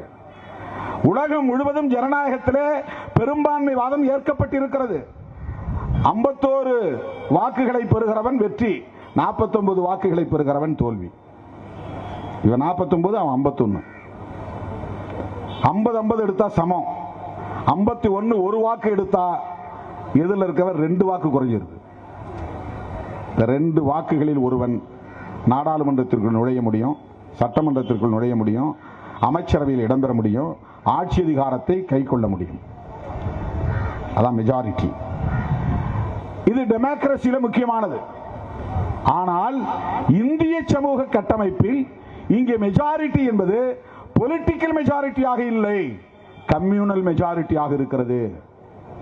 அதுக்கு என்ன அர்த்தம்னா, கொள்கையை புரிஞ்சுக்கிட்டு அரசியல் அடிப்படையில் வாக்களித்து அதன் அடிப்படையில் ஆட்சியை கைப்பற்றுவது என்பது இல்லாமல், எங்க சாதி பெரிய சாதி, அதனால எங்க ஓட்டுங்களுக்கு கிடைச்சா போதும், நாங்க ஜெயிச்சிருவோம். எங்கள் மதம் பெரிய மதம், பெரும்பான்மை மதம், மதம் சார்ந்த வாக்குகள் கிடைச்சா போதும், எனக்கு முஸ்லீம் ஓட்டு வேண்டாம், கிறிஸ்டின் ஓட்டு வேண்டாம், எனக்கு இந்து ஓட்டு மட்டும் கிடைச்சா போதும். ஏன்னா அவங்க பெரும்பான்மையா இருக்கிறாங்க, அவங்க மட்டும் ஓட்டு போட்டா நாங்க பெரும்பான்மை இடங்களில் வெற்றி பெற்று விடுவோம், பெரும்பான்மை இடங்களில் வெற்றி பெற்றால் நாங்கள் தொடர்ந்து ஆட்சியில் இருப்போம். பெரும்பான்மை மதமாக இருக்கிற இந்துக்களை பெரும்பான்மை என்று உணர வைப்பது அவனுடைய அரசியல். இந்துக்களை இந்துக்களாக மட்டுமே உணர வைப்பது அவனுடைய அரசியல். இந்துக்களை இந்துக்கள் என்று உணர வைப்பதிலே பிரச்சனை இருக்கிறது. என்ன பிரச்சனை இருக்கிறது என்றால், இவன் சாதியாய் பிளவுண்டு கிடக்கிறான், இவனை ஒற்றுமைப்படுத்த முடியல. அப்ப யாருக்கு எதிராக இவனை திருப்ப முடியும்? காந்தி காங்கிரஸ் கட்சியினுடைய தலைமையில் ஒரு போராட்டத்தை நடத்துகிற போது வெள்ளையர்களை எதிர்த்து இந்தியர்களை ஒருங்கே திரட்ட, அவன் அந்நியன், பிரிட்டிஷ்காரன், அவனை விரட்ட வேண்டும், அவன் பொருளை வாங்காதே, நாம் உற்பத்தி செய்த நம்முடைய பொருளையே வாங்கு என்று சுதேசி இயக்கத்தை எடுத்தார். சுதேசி என்றால் நம்முடைய பொருளை நாமே வாங்குவது, விதேசி என்றால் அந்நியன் கொண்டாந்து துணியை இங்கிருந்து பருத்தி வாங்கிட்டு போய் அங்கிருந்து துணியாக்கி சட்டை கொண்டாந்து நம்ம கிட்ட விற்கிறான், வாங்காத, அவன் உற்பத்தி செய்யற பொருளை வாங்காதே, அவனுக்கு அதுல வரி போய் சேருது, நம்ம பொருளை நாமளே வாங்கணும், நாம் அனைவரும் இந்தியர்களாயிருப்போம். இதுதான் காங்கிரசும் காந்தியும் சொன்ன தேசியவாதம். நாம் அனைவரும் இந்துவா இருக்கலாம், முஸ்லீமா இருக்கலாம், கிறிஸ்தவனா இருக்கலாம், தமிழனா இருக்கலாம், மலையாளியா இருக்கலாம், தெலுங்கனா இருக்கலாம், உனக்கு வேற தாலி எனக்கு வேற தாலி, உனக்கு வேற பண்டிகை எனக்கு வேற பண்டிகை, உனக்கு வேற உணவு எனக்கு வேற உணவு, இது எல்லா வேறுபாடு இருக்கலாம். But be Indian buy Indian, இந்தியனா இருப்போம், இந்திய பொருளையே வாங்குவோம். இதுதான் காங்கிரசும் காந்தியும் சொன்ன தேசியவாதம். ஏன்னா வெள்ளைக்காரனை விரட்டுறதுக்கு பொது எதிரி. இப்போ பிஜேபி காரனுக்கு என்ன பிரச்சனைனா, அந்நியர்களை எதிரியா காட்ட முடியாது, ஏன்னா அவன் வெளியே போயிட்டான். இப்ப உள்ளுக்குள்ள யாரை எதிரியா காட்டுறது? அவனுக்கு கிடைச்ச ஒரே நோஞ்சாண்டி சமூகம், சிறுபான்மை சமூகம் முஸ்லீம் தான். இப்ப முஸ்லீமை எதிரியா காட்டணுங்க. பாடுறா, அவன் ஸ்கூல் பர்மிஷன் வாங்கணும்னா பெரிய கட்டுப்பாடு கிடையாது, மைனாரிட்டிஸ்க்குன்னு ஒரு சட்டம் இருக்குது, அவன் டக்குன்னு ஒன்று அப்ளை பண்ணா அவனுக்கு கிடைச்சிருது. ஆனா உனக்கு கிடைக்கல, உனக்கு நிறைய கட்டுப்பாடு இருக்கு, நீ உடனே ஒரு ஸ்கூலை ஓபன் பண்ண முடியாது. அவனுக்கு அந்த மாதிரி ஸ்பெஷல் சிறப்பு சலுகை இருக்கிறது, அவன் மேல வெறுப்பு உருவாக்குறது. உன் சகோதரனை எல்லாம் அவன் ஆசை காட்டி மோசம் பண்ணி எல்லாத்தையும் கிறிஸ்தவனா அது முஸ்லீமா மாத்திக்கிட்டு இருக்கிறான், மதம் மாற்றம் செய்யறான்னு அவன் மேல வெறுப்பு விதைக்கிறது. இந்துவா அப்பதான் திரட்ட முடியும். இங்க ஒரு கொட்டாயை போட்டு மசூதிங்கிறான், அங்க பைபிள் குர்ஆனை படிக்கிறான், காலையில 5 மணிக்கே ஓதுறான், அப்புறம் 5 முறை ஒரு நாளைக்கு பாங்கு ஓதுறான், நம்ம வேலைகள்லாம் பாதிக்கப்படுது. அவனை ஓத விடாத. கிறிஸ்தவர்கள் அப்படிதான் வந்து திடீர்னு ஒரு வீட்டை பிடிச்சி அது வந்து ஒரு தேவாலயம் சொல்றான், மக்களை கூட்டி அல்லேலுயா அல்லேலுயா பாடுறான், பைபிளை கற்றுக் கொடுக்குறான், வேற பாஷையில பேசுறான், இந்த மக்களை மயக்கிறான், அவங்களுக்கு எல்லாத்துக்கும் கோதுமை அதை இதை கொடுத்து ஏமாத்துறான். இந்து உணர்வு அப்பதான் வருமா? இப்ப இந்து உணர்வு வருவதற்காக இஸ்லாமியர்களையும் கிறிஸ்தவர்களையும் எதிரிகளாக்குகிறார்கள். எதிரிகளாக்குவதற்கு அவர்கள் கையாளக்கூடிய முக்கியமான 3 உத்தி. 1, மதமாற்றம் செய்கிறார்கள். 2வது, இந்த 2 மதத்துக்காரனும் தான் மாட்டுக்கறி அதிகமா திங்கிறான். கறி தின்கிறான். கறி தின்னாம கிறிஸ்தவன் படுக்கிறதே கிடையாது. டெய்லி அவனுக்கு கறி வேணும். அதுவும் குறிப்பா மாட்டுக்கறி சாப்பிட்றான். மாட்டுக்கறினா பசுக்கறி தான். முஸ்லீம் மதத்தை சார்ந்தவன் வேணும்னே பசுமாட்டை வாங்கி பசுவை கொள்றான். அது நமக்கு தாய் மாதா. அது நமக்கு தாய் மாதா.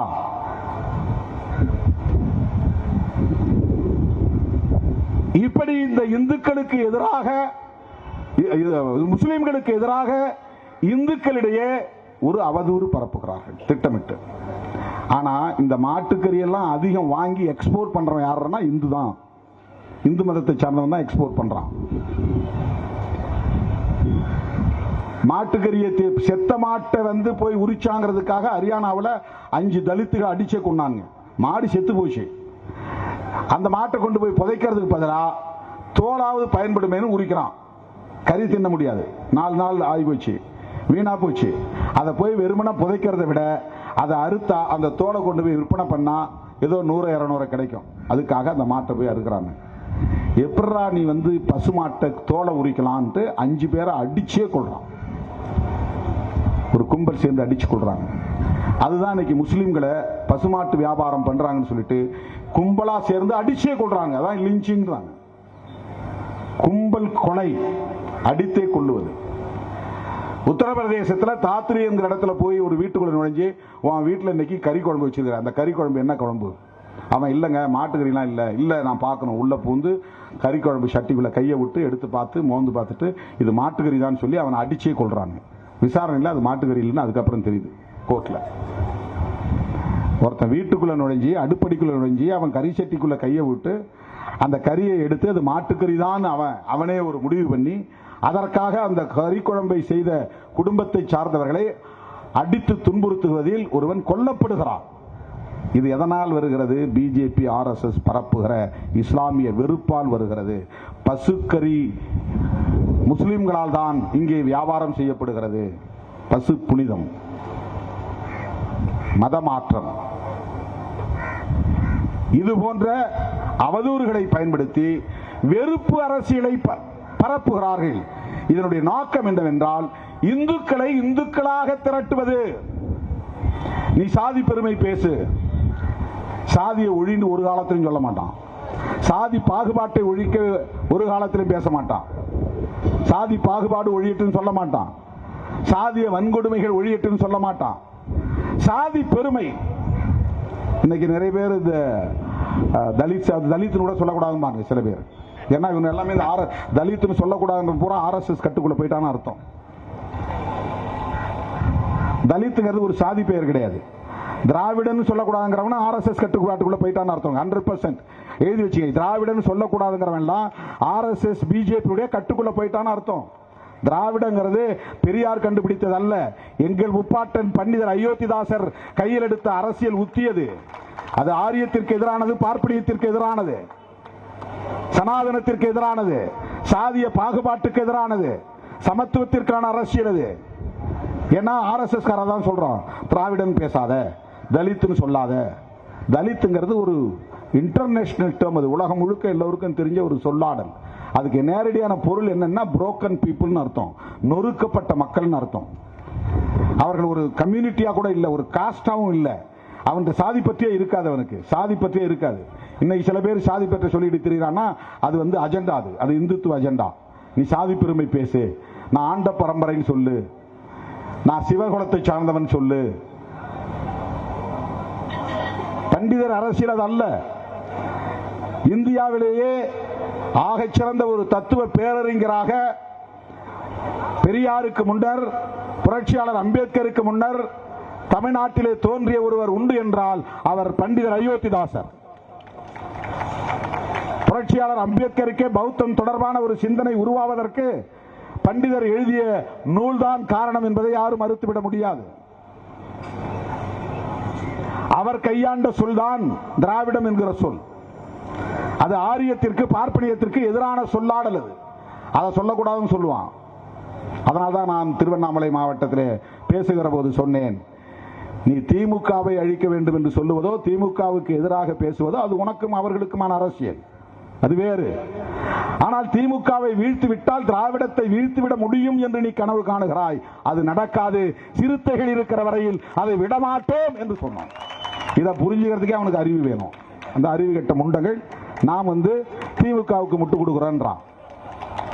திமுகவுக்கு நாம் உடந்தையா இருக்கணும்னா நாங்க ஏன் திமுகவோட சண்டை போட்டு பானை சின்னத்தில் நிக்கிறோம்? சொல்றதை கேட்டு நாங்க பாட்டு உதயசூரியன் சின்னத்திலே நின்று போக வேண்டியதானே? கொடுக்கிற ஒரு சீட்டு 2 சீட்டு நாங்க நின்று போக வேண்டியதானே? தமிழ்நாட்டு அரசியலில் இதுவரையிலும் வெற்றி பெற்ற எல்லா தலித்துகளும் இன்னொரு கட்சியின் சின்னத்தில் தான் வெற்றி பெற்றார்கள். அதை உடைத்த முதல் இயக்கம் விடுதலை சிறுத்தைகள் கட்சி. தோற்றாலும் பரவாயில்லை, நாங்கள் தனி சின்னத்தில் நிற்போம், தனித்துவத்தை நாங்கள் பாதுகாப்போம் என்ற உறுதியோடு தான் கூட்டணியில் உறவு காண்கிறோம். ஏன் அப்புறம் நீ அதை விட்டு வெளியே வர மாட்டேங்கிற? இது ஒரு அரசியலா பேசுறேன். ஏன் நீ விரும்பினா நான் வரணுமா? உன் ஆசையை நான் நிறைவேற்றணுமா? உன்னுடைய அரசியல் கணக்குகளுக்கு நான் பலியாக வேண்டுமா? விமர்சனங்கள் 1000 இருக்கிறது, அது வேறு. ஆனால் பாரதிய ஜனதாவோ RSS அவர்களின் செயல் திட்டமோ இந்த மண்ணில் வேரூன்றிவிடக் கூடாது என்பதிலே திமுகவை விடவும் 1000 மடங்கு விடுதலை சிறுத்தைகள் கட்சிக்கு பொறுப்பு இருப்பதாக நாங்கள் நம்புகிறோம், உணர்கிறோம். எங்களுக்கு அந்த பொறுப்பு இருக்கிறது. எங்களால் அதை ஏற்க முடியாது. அந்த அடிப்படையில் தான் நாங்கள் கூட்டணி அரசியலையும் முடிவு செய்கிறோம். அதுல எங்களுக்கு பலவீனம் இருக்கலாம், இழப்பு இருக்கலாம். இல்ல நீங்களாம் 20 சீட்டு 30 சீட்டு வாங்குறது, 20 சீட்டு 30 சீட்டு வாங்கினா ஆட்சி பிடிச்சிட முடியுமா? 6 சீட்டு வாங்கினா ஆட்சி பிடிக்க முடியாது. 20 சீட்டு வாங்கிட்டா அதல்ல பிரச்சனை. நாங்கள் பேசுகிற அரசியல் தான் முக்கியம். எங்கள் குரல் ஒரே ஒரு குரல் சட்டமன்றத்தில் ஒலித்தாலும் அது வலுவான குரலாக இருக்கும். ஒரே ஒரு குரல் நாடாளுமன்றத்தில் ஒலித்தாலும் அது கொள்கை குரலாக இருக்கும், கோட்பாட்டு குரலாக இருக்கும். நாங்க ஒரு தற்காலிகமா ஒரு 10 பேர் ஜெயிக்கணுங்கிறதுக்காக RSS சதி திட்டத்திற்கு ஒருபோதும் நாங்கள் பலியாக மாட்டோம். ஆகவே இந்து மக்களை பெரும்பான்மை அடிப்படையில் இந்துவாக உணர வைப்பதுதான் RSS அரசியல். RSS எப்படி வெற்றி பெற்று இருக்கிறான்னா, பிராமணர் அல்லாதவர்களை தங்களின் சேவை ஆட்களாக மாற்றியதுதான். மோடி பிராமணர் கிடையாது, அமித்ஷா பிராமணர் கிடையாது.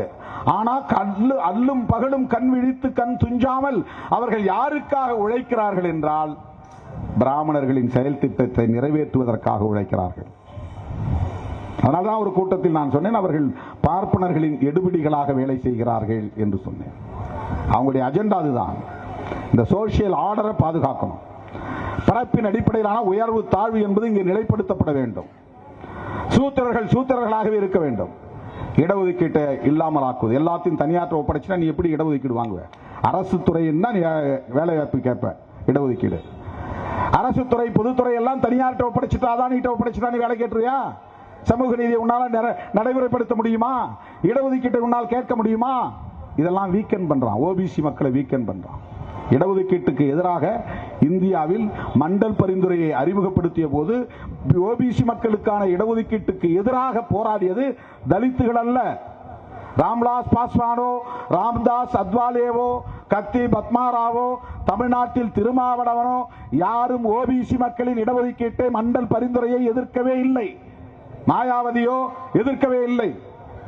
எதிர்த்தது பிஜேபி தான், RSS தான், அத்வானி தலைமையிலான கும்பல் தான். அங்கிருந்துதான் இவர்களின் வெற்றி படிப்படியாக தொடர்கிறது. ஓபிசிக்கு எதிராக இடஒதுக்கீடு கொடுக்க கூடாது என்று அவர்கள் வீதிக்கு வந்து போராட தொடங்கி அத்வானி தலைமையிலே ரத யாத்திரை தொடங்கி ரத்த யாத்திரையாக மாறி அதனுடைய அடுத்த நிகழ்வாக தான் பாபர் மசூதி இடிக்கப்பட்டது. பாபர் மசூதி இடிக்கப்பட்ட பிறகுதான் இவர்களின் எண்ணிக்கை கூடுகிறது. 400 ஆண்டு கால பழமை வாய்ந்த ஒரு வரலாற்று சின்னம் பாபர் மசூதி. அந்த இடத்துல ராமர் பிறந்தாரா உச்ச நீதிமன்றம் சொல்லல. கீழே இருந்த கட்டிடம் இந்து கட்டிடமா இல்லைன்னு சொல்லிட்டான். பிறந்தாராங்கிறதுக்கு ஆதாரம் கிடையாது. உச்ச நீதிமன்றம் ஒத்துக்கொண்டு ஆழ தோண்டுகிற போது அங்கே சில கட்டிடங்கள் கிடைத்தன. அந்த கட்டிடங்கள் இந்துக்களின் கட்டிடங்கள் தான் அல்லது கோவிலுக்கான கட்டிடங்கள் தான் என்பதற்கு ஆதாரம் உண்டா என்றால் ஆதாரம் இல்லை. உச்ச நீதிமன்றம் தெளிவா தீர்ப்பு சொல்லிருச்சு. அங்கே ராமர் பிறந்தார் என்பதற்கு ஆதாரம் இல்லை. கீழே தோண்டப்பட்ட இடத்தில் கிடைத்த கட்டிட வடிவங்கள் இந்து கோவில் இருந்ததற்கான ஆதாரமாக தெரியவில்லை. அதுதான் அவன் பிரச்சனை பண்ணது. ரெண்டுமே இல்லைன்ட்டான். ஆனா அங்கதான் கோயில் கட்டணும், ராமர் கோயில் கட்டணும் தீர்ப்பு கொடுக்குறான். எவ்வளவு பெரிய அநீதி! உச்ச நீதிமன்றமே அப்படித்தான் தீர்ப்பு வழங்குகிறது. அதுக்கு மேல ஒன்றும் கிடையாது. உச்ச நீதிமன்றமே அப்படித்தான் தீர்ப்பு வழங்குது. அவர்கள் சொன்ன எதுவுமே உண்மை இல்லை என்று மறுத்துவிட்டு பரவாயில்ல அவங்க கேட்கறாங்க, உங்களுக்கு ஒரு இடம் தனியா கொடுக்குற, ஒரு 5 ஏக்கரை 10 ஏக்கரை கொடுக்குறாங்க, போய் நீங்க மசூதி கட்டிக்கிங்க, அதே பாபர் மசூதியை அதை அரசாங்கமே மாநில அரசாங்கமே கட்டணும், இங்க போய் ராமர் கோயில் கட்டுங்க. ராமர் கோயில் கட்டியாச்சு, மசூதி கட்டினாங்களா? கட்டல. யார் கேட்கறது? யாரும் கேட்கல. இது எவ்வளவு பெரிய அநீதி! இது பாபர் மசூதியை இடித்தது இந்துக்களை ஒருங்கிணைப்பதற்காக, இந்துக்கள் என்கிற உணர்வை நிலைப்படுத்துவதற்காக. ராமர் கோவிலை கட்டியது இந்துக்கள் என்று உணர வைப்பதற்காக, ஒன்றுபடுத்துவதற்காக, இந்து சமூகம் பெரும்பான்மை சமூகம் என்று நிலைப்படுத்துவதற்காக. கடைசியில் அயோத்தியால ராமர் என்ன பண்ணிட்டார்னா பிஜேபி தோற்கடிச்சிட்டார். அந்த கோயில் இருக்கிற அந்த தொகுதியில பிஜேபி படுதோல்வி. ராமருக்கு நாம் நன்றி சொல்ல வேண்டும். ஏன் நீ செய்யறது அநீதி? என்ன பயன்படுத்தி என் பேர்ல இவ்வளவு பெரிய அநீதி நீ செய்யற? ஒரு மசூதியை உடைச்சது மட்டுமில்லாமல் ஆயிரக்கணக்கான இஸ்லாமியர்களை கொன்று குவித்தீர்கள், அவர்களை அச்சுறுத்தி வைத்திருக்கிறீர்கள். இது பெரிய அநீதி என்று ராமரே தீர்ப்பு எழுதிவிட்டார். அதுக்கு பிறகு அவங்களுடைய டார்கெட் என்ன தெரியுமா? இந்தியாவுக்குள்ள ஜம்மு காஷ்மீர், அது முஸ்லிம்கள் பெரும்பான்மையா இருக்கக்கூடிய காஷ்மீர் பகுதி வேற, ஜம்மு பகுதி வேற. ஜம்முல இந்துக்கள் பெரும்பான்மை, அதுல காஷ்மீர்ல முஸ்லிம்கள் பெரும்பான்மை. லடாக்னு ஒரு பகுதி இருக்குது, அது பௌத்தர்கள் பெரும்பான்மையா இருக்கிற பகுதி. இந்த 3 கம்யூனிட்டி இருக்கிற ஒரு மாநிலம் தான் ஜம்மு காஷ்மீர் மாநிலம். இத 3ஆ துண்டா உடைச்சிட்டான் கம்யூனலா இந்த கவர்மெண்ட். காஷ்மீர் தனி, ஜம்மு தனி, லடாக் தனி. அதுக்கு ஒரு சட்டம் கொண்டு வந்துட்டான். Article 370 repealed. இதெல்லாம் டார்கெட்டட், குறிவைக்கப்பட்ட செயல் திட்டங்கள். இதெல்லாம் ஒன்னொன்னா அஜெண்டாவில் ஒன்னொன்னா செஞ்சுக்கிட்டே வரான். பாபர் மசூதி இடிக்கிறது ஒரு அஜெண்டா, ராமர் கோயில் கட்டணுங்கிறது ஒரு அஜெண்டா. அஜெண்டான்னு ஆங்கிலத்தில் சொல்றது செயல் திட்டம், தமிழ்ல சொல்றோம் அஜெண்டா. அதான் ஏற்கனவே அவன் டிசைன்டு, முடிவு பண்ணி வச்சுக்கிட்டான், திட்டமிட்டு வைத்துக் கொண்டான். அடுத்து ஜம்மு காஷ்மீரை நீ ஒன்னா இருக்கிறதுனால தானே அங்க அவங்கள இந்த சட்டம், நம்முடைய அரசமைப்பு சட்டத்திலே போட்டிருப்பான், ஜம்மு காஷ்மீரை தவிர பிற இந்திய பகுதிகளுக்கான சட்டம் இது. இந்த கான்ஸ்டிடியூஷன் வந்து ஜம்மு காஷ்மீருக்கு பொருந்தாது, அதிலே இருக்கும். அவங்களுக்கு அவங்க ஏற்ற சட்டம் தான் கான்ஸ்டிடியூஷன், தனியாக அவங்க வச்சுக்கிறாங்க. அவங்க மாநிலத்தில் இருக்கிற சட்டமன்றங்கிறது அவங்களுக்கு ஒரு பார்லிமெண்ட் மாதிரி. அது நம்ம பார்லிமெண்ட்ல இருப்பாங்க, நம்மோட இந்திய எல்லைக்குள்ளே இருக்கிறோங்கிறதுக்கான ஒரு பிரதிநிதித்துவம், அவ்வளவுதான். இந்த அக்ரிமெண்ட்ல தான் அவங்க இங்க நம்மோட வந்து சேர்ந்தாங்க. பாகிஸ்தான் பிரியும் போது ஜம்மு காஷ்மீர் பகுதியை சார்ந்தவர்கள் பாகிஸ்தானோட சேர்றதா இந்தியாவோட சேர்றதான்னு பிரச்சனை வருது. அப்ப மன்னராக இருந்தவர் பட்டேலோடும் பண்டிட் ஜவஹர்லால் நேரு அவர்களோடும் பேச்சுவார்த்தை நடத்துகிற போது நாங்க அங்க போல உங்க கூட வர்றோம், ஆனா எங்களுக்கான இண்டிவிஜுவாலிட்டி, தனித்தன்மை பாதிக்கப்படக்கூடாது. இங்க யாரும் வந்து இடம் வாங்குறோம், கோயில் இங்க வந்து சுற்றுலாத்தலமா இதை மாத்திக்கிறோம் அப்படின்லாம் அங்க வரக்கூடாது அப்படிங்கிற கண்டிஷன் பேர்ல தான் வந்து சேர்ந்தாங்க. அதுக்கு ஒத்துக்கிட்டு தான் நேருவும் பட்டேலும் அரசமைப்பு சட்டத்தை உருவாக்கும் போது அம்பேத்கர்ட்டையும் விவாதிச்சு 370 கொண்டு வராங்க. இது அவனுக்கு கண்ணை உறுத்துது. 370ங்கிறதையே நீக்கிட்டு அந்த ஜம்மு காஷ்மீர் அவன் கண்ட்ரோல்களை கொண்டு வந்து இப்ப யாரும் அங்க போகலாம், யாரும் அங்க நிலம் வாங்கலாம். அதானி தமிழ்நாட்டுக்குள்ள வந்து துறைமுகத்தை கட்ட முடியும், விமான நிலையத்தை கட்ட முடியும், இங்க வந்து முதலீடு செய்ய முடியும். ஜம்மு காஷ்மீர்ல போக முடியாது. முன்ன அங்க போய் இவன் யாரும் வீடு வாங்கி சொந்தமா தங்க முடியாது. அது வந்து உலகத்திலேயே ஒரு சொர்க்க பூமி என்று சொல்லக்கூடிய அளவுக்கான இயற்கையிலேயே எழில் ததும்பும் ஒரு பகுதி. எல்லாம் இமயமலை அடிவாரம், பள்ளத்தாக்குகள், அவ்வளவு அழகான ஒரு பகுதி. ஹெவன் இன் த லேண்ட் என்று சொல்லக்கூடிய அளவுக்கு சொர்க்கம் பூமிக்குள்ளே இருக்கிற ஒரு பகுதி சொல்லக்கூடிய அளவுக்கான ஒரு பகுதி. அங்க போய் இவங்களால ஒரு கெஸ்ட் ஹவுஸ் கட்ட முடியல. யார் அதானி அம்பானிக்கு போய் தங்குறதுக்கு, ஓய்வு எடுக்கிறதுக்கு அங்க போய் தங்க முடியல. ஹோட்டல்ல தான் போய் தங்கணும். இப்போ அங்க யாரும் லேண்ட் வாங்கலாம். அதான் அவங்களுக்கு போய் அவங்க இன்வெஸ்ட் பண்ணணும். அவங்களுடைய ஃப்ரெண்டு அதானியும் அம்பானியும் போய் அங்க முதலீடு பண்ணணும். அந்நிய நாட்டுக்காரலாம் அங்க வந்து இடம் வாங்கணும். யார் வேணாலும் அங்க போய் இப்ப வீடு வாங்க முடியும், அங்க குடியேற முடியும். இது அவனுடைய இரண்டாவது டார்கெட், முஸ்லிம்களை பலவீனப்படுத்துவது. அதை முடிச்சுட்டான். பாபர் மசூதி இடிச்சுட்டான், ராமர் கோயில் கட்டிட்டான். அவனுக்கு இருக்கிற கடைசியா இருக்கிறது என்னன்னா, உனக்கு பர்சனல் லா கூடாது, கிறிஸ்டியனுக்கு பர்சனல் லா கூடாது. அதாவது கிறிஸ்டியனுக்கு வந்து இப்போ அவங்க வந்து மேரேஜ் பண்றதா இருந்தா எப்படி பதிவு பண்ணுங்கிறது சட்டம் தனியா இருக்கு. முஸ்லீம்கள் திருமணம் பண்ணணும்னா எப்படி பதிவு செய்யணும், விவாகரத்து பண்ணணும்னா எப்படி விவாகரத்து பண்ணணும், வாரிசு ஒரு குழந்தையை தத்து எடுக்கணும்னா எப்படி தத்து எடுக்கணும், அவங்க வாரிசு லீகல் ஹேர் யார் அதை எப்படி உறுதிப்படுத்தணும், இதுக்கெல்லாம் தனி சட்டம் இருக்கு. அதான் பர்சனல் லா. ஹிந்து சக்சஷன் ஆக்ட் வாரிசு உரிமை சட்டம் இருக்கு. ஹிந்து மேரேஜஸ் ஆக்ட் இருக்கு. அது மாதிரி கிறிஸ்டியன் மேரேஜஸ் ஆக்ட் இருக்கு. டைவர்ஸ் பண்றது கூட கிறிஸ்டியானிட்டி வேற, முஸ்லீம்ல வேற, ஹிந்துல வேற. இதை சொல்றான். இந்துல ஒருத்தன் வந்து உடனே விவாகரத்து வாங்க முடியாது. கோர்ட்டுக்கு போனா ரெண்டு தரப்புலையும் பயங்கரமான விவாதம் நடக்கும். ஃபேமிலி கோர்ட்ல காம்ப்ரமைஸ் எல்லாம் நடக்கும். அவளை ஈஸியா வாங்க முடியாது. ஆனா முஸ்லீம் மதத்துல தலாக் தலாக் தலாக்னு 3 தடவை சொன்னா விவாகரத்து வாங்கிக்கலாம். இப்படி ஒரு கருத்தை பரப்பி அவன் மட்டும் டைவர்ஸ் வந்து ரொம்ப சிம்பிளா வாங்கிக்கிறான், நம்மால வாங்க முடியல. இப்படி ஒரு வெறுப்பு. அது அவன் சட்டம், அவன் மதம், காலங்காலமா பின்பற்றப்பட்டு வருகிற ஒரு சட்டம். அதை வந்து எதிர்ப்பாக மாற்றி, வெறுப்பாக மாற்றி இந்த மக்களுக்கு எதிரான வகையில முத்தலாக் சட்டம் தனியா ஒரு சட்டம் கொண்டு வந்தான்.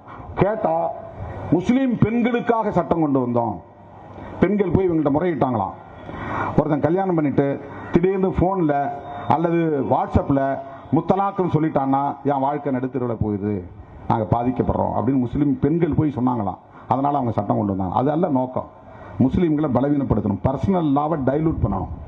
உனக்கு ஏன் தனி சட்டம், அதை டைலூட் பண்ணணும். அதான் அவனுடைய நோக்கம். அதுக்குள்ள போந்து முத்தலாக் ஆக்ட்னு தனியாக அவனு கொண்டு வந்துட்டான். ஜம்மு காஷ்மீரை உடைச்சிட்டான். பாபர் மசூதியை இடிச்சிட்டு ராமர் கோயில் கட்டிட்டான். இப்போ வக்ஃப் ஆக்டுக்குள்ள தலையிட்டு இருக்கான். இப்படி படிப்படியாக சிறுபான்மை மதத்தை சார்ந்தவர்களை பலவீனப்படுத்திக் கொண்டே வருவது எதற்காக என்றால், டோட்டல் இந்து கன்சாலிடேஷன். முஸ்லீம்களை பார்த்தா இந்துக்களுக்கு வெறுப்பு வரணும். ஒவ்வொருத்தரும் தான் இந்து அப்படின்னு நினைக்கணும். சாதியை கடந்து, மொழியை கடந்து, இதுதான் அவனுடைய தேசியவாதம். காந்தி பேசிய தேசியவாதம் இந்தியன் என்கிற உணர்வின் அடிப்படையிலான தேசியவாதம். பிஜேபி ஆர்எஸ்எஸ் வைக்கிற தேசியவாதம் இந்து என்கிற மத அடிப்படையிலான தேசியவாதம். இந்த தேசியவாதத்தை கட்டமைப்பதற்கு இஸ்லாமிய வெறுப்பு அவனுக்கு ஒரு உத்தியாக தேவைப்படுகிறது. இதான் அரசியல். இதை புரிஞ்சுக்கணும். வெறுமனே சட்டத்துக்குள்ள இருக்கிறதுக்குள்ள போகக்கூடாது. அதுல போனா உனக்கு சிலது நல்லதா தெரியும், சிலது கெட்டதா தெரியும். நல்ல விஷயம் தானே, பெண்களை உறுப்பினராக்குவது நல்ல விஷயம் தானே, டிரான்ஸ்பரண்டா இருக்கிறது நல்ல விஷயம் தானே, அதுல இந்துக்களும் உறுப்பினராக இருந்தா என்ன தப்பாயிருது? அதல்ல, அவங்களுடைய அல்டிமேட் எய்ம் வேற. முஸ்லிம் கம்யூனிட்டியை அச்சுறுத்துவது ஒரு நோக்கம் என்றால், வெறுப்பை விதைத்து இந்துக்களை அணிதிரட்டுவது ஒரு நோக்கம். அப்ப தொடர்ந்து அவன் வெளிப்படையா ஒன்னு டிக்ளேர் பண்ணிட்டான், உன் ஓட்டு எனக்கு தேவையில்லை, முஸ்லீமா ஓட்டு போடாத, கிறிஸ்டியனா தேவையில்லை உன் ஓட்டு, அதை வேணா காங்கிரஸ் போட்டுக்கோ, கம்யூனிஸ்டுகளுக்கு போட்டுக்கோ, விடுதலை சிறுத்தைகளுக்கு வேணா போட்டுக்கோ, எனக்கு தேவையில்லை, எனக்கு இந்து ஓட்டு தான் வேணும். இந்துக்களை எப்படி அணி திரட்டுவது? சாதி பெருமிதம் பேசி அணி திரட்டுவது. இஸ்லாமியர்களை அந்நியர்கள், அந்நிய மதம், பௌத்த மதத்தை இந்தியாவில் தோன்றிய மதங்கிறான், முஸ்லிம் மதத்தை வெளிநாட்டில் தோன்றிய மதங்கிறான். ஆனா வெளிநாட்டில் தோன்றியவர்கள் உருவாக்கிய எல்லாவற்றையும் அவன் பயன்படுத்துகிறான். நீ பயன்படுத்தக்கூடிய போது மைக்கா இருந்தாலும் சரி, லைட்டா இருந்தாலும் சரி, செல்போனா இருந்தாலும் சரி, எது இந்தியன் கண்டுபிடிச்சது சொல்லு, அல்லது இந்து கண்டுபிடிச்சான்னு சொல்லு. ஐன்ஸ்டீன் யார்? இந்துவா? நியூட்டன் யார்? இந்துவா? Alva Edison, Thomas Alva Edison யார்?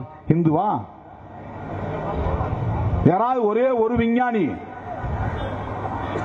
உலகத்தையே புரட்டி போடக்கூடிய அறிவியல் கண்டுபிடிப்புகளை மனித குலத்துக்கு வழங்கி இருக்கிற ஞானிகளை, விஞ்ஞானிகளை ஏன் இந்து மதம் உருவாக்கவில்லை, இந்தியா உருவாக்கவில்லை?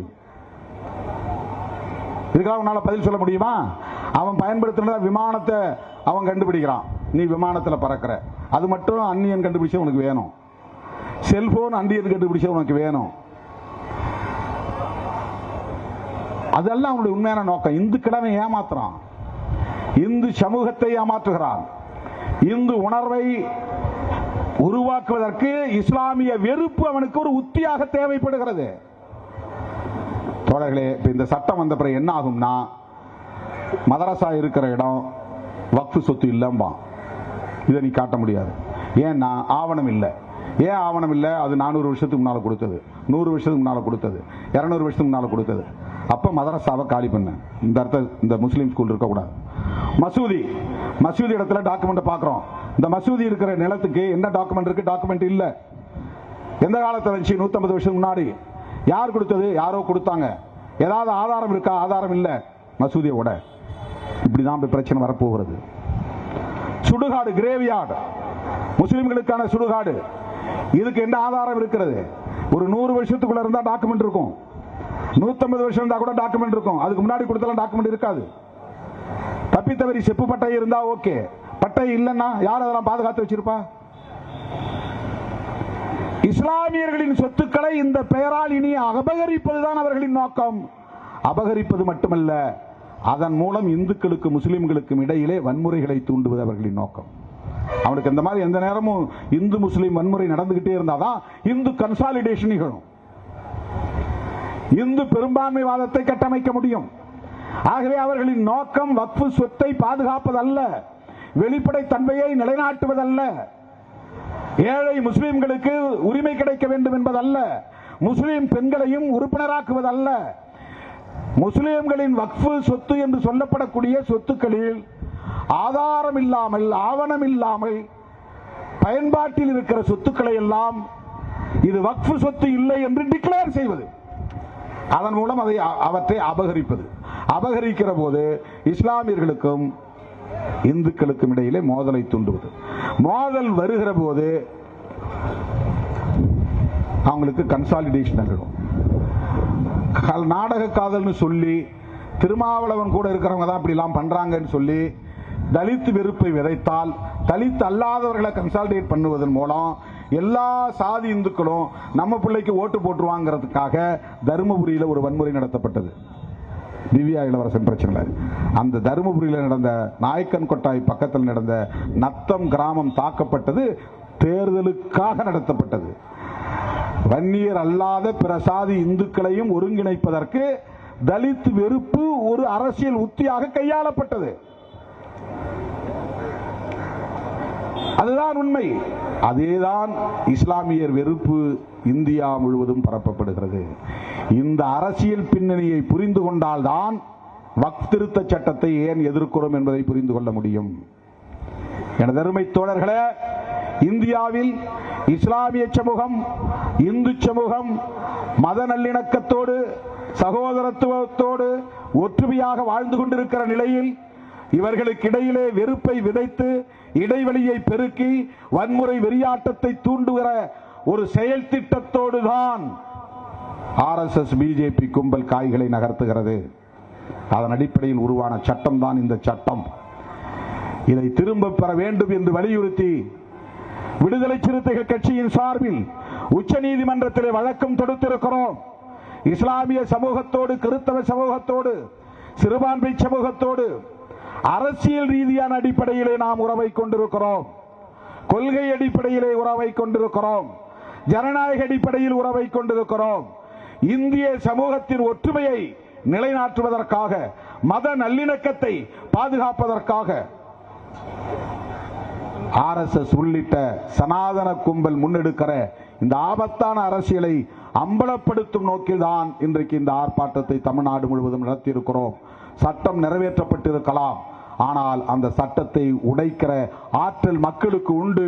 அதை தூக்கி எறிகிற காலம் கனியும் என்பதை சொல்லி வாய்ப்புக்கு நன்றி கூறி விடைபெறுகிறேன். நன்றி, வணக்கம்.